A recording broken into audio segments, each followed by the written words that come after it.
Welcome back to Tech Happy Life with Dr. Mike Brooks. In today's episode, we're going to dive down a little deeper into the Tech Happy Life model. As you recall from last episode, I introduced the Tech Happy Life model, and the Tech Happy Life model is a framework for helping you as a parent to manage the pull of technology in your own family to get more of the benefits that technology has to offer and reduce some of those negatives.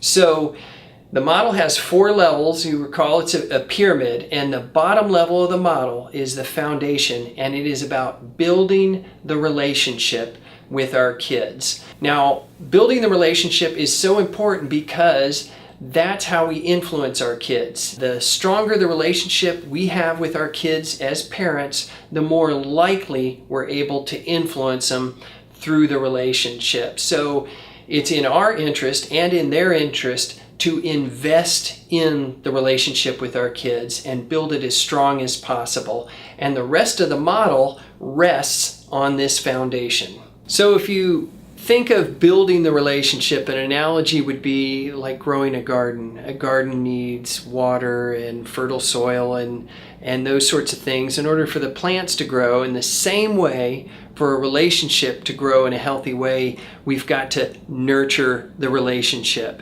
So one of the ways we can do that is spending quality time with our kids. And that could be bowling, putt-putt, hiking, going to the pool, cooking, doing karaoke, playing board and card games. So I want to be honest with you, and I'm going to be outing myself a little bit, and this is hard for me to say. It's something I was ashamed of when I was younger and as a teen, and I tried to hide it from people, but you know, I've embraced it now as an adult. I'm no longer ashamed to say this, but I play Dungeons and Dragons.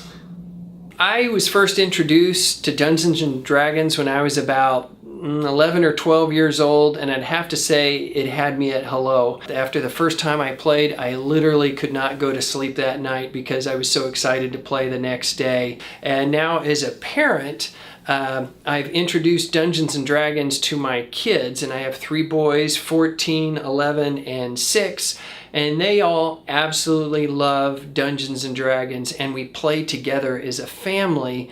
And it's really a magical experience because so many things go into Dungeons and Dragons, like our imagination, it's teamwork, solving problems, you identify goals to work toward, there's math and reading, everything comes into play. Now, you might not be a super geek like me, but this is about finding what works for you and your family. And the important thing is, and you might have experienced this yourself already, is that kids can really enjoy these different games and activities. And it could be building models or robots or flying kites or building rockets or other types of games like Monopoly or Settlers of Catan. But you see that kids really enjoy these things once they sink their teeth into them, but you might need to lead the way and get the ball rolling. We need to unplug long enough for them to experience the magic that can be found in these different activities. Another way to build the relationship with your child is using what's considered to be the magic ratio.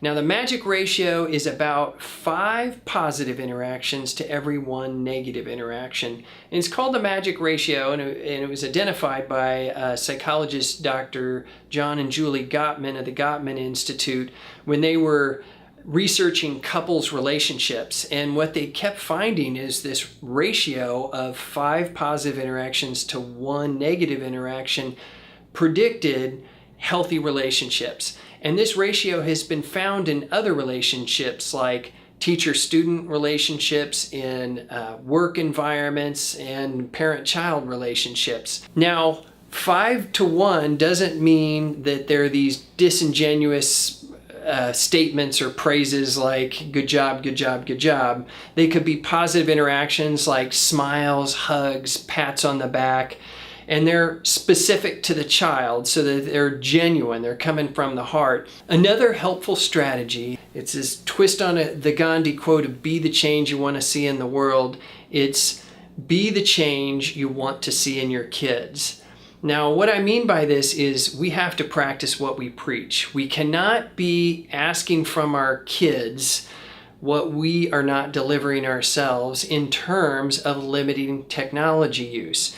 Many parents are as guilty as their kids of overusing technology. As a psychologist in my office, I have literally had teens weeping, great heaving sobs because their parents are on the screen too much and not paying any attention to them. And think of what that says. What message does it send when our eyes are on our screens instead of on our kids? It's saying we value what is on our screens more than you as a child.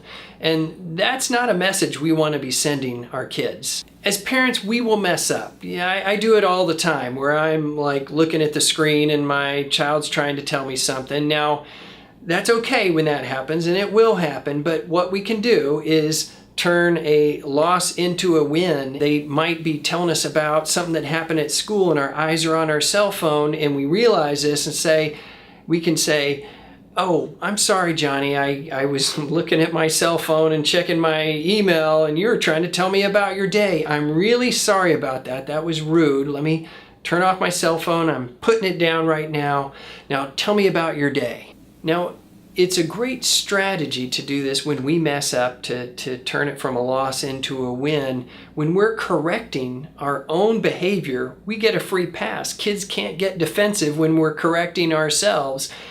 And what we're doing is modeling what we'd like to see in our kids. Other ways to model as a parent is model engagement in other activities. Engagement, it can be with our kids in activities, but also showing that, hey, we can sit down and read a book for leisure. We don't have to be on the screen. That's great modeling for kids to see us plugged in to other activities besides our screens. Now, if you're brave as a parent, you might want to try this.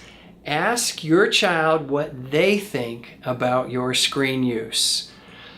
Be prepared. They might give you feedback that you're on the screen too much and that it bothers them. But if you're brave enough to do this and willing to do this, listen to what your child has to say, because they have important information to give you. And here's what, if it's a problem for your child, it's a problem. You gotta put down the defenses and just hear them. And then for the sake of the relationship, make those changes. In the next episode, we'll be moving up the level of the pyramid to the green light level, which is preventing problems from occurring. And just remember that all the other levels, the green, yellow, red light strategies that I'll be covering in future episodes, all rest on there being the solid foundation of a strong, healthy relationship with our kids. This has been Tech Happy Life with Dr. Mike Brooks. Thanks so much for joining me today. Please subscribe to my Tech Happy Life YouTube channel, and I hope to see you in the next episode.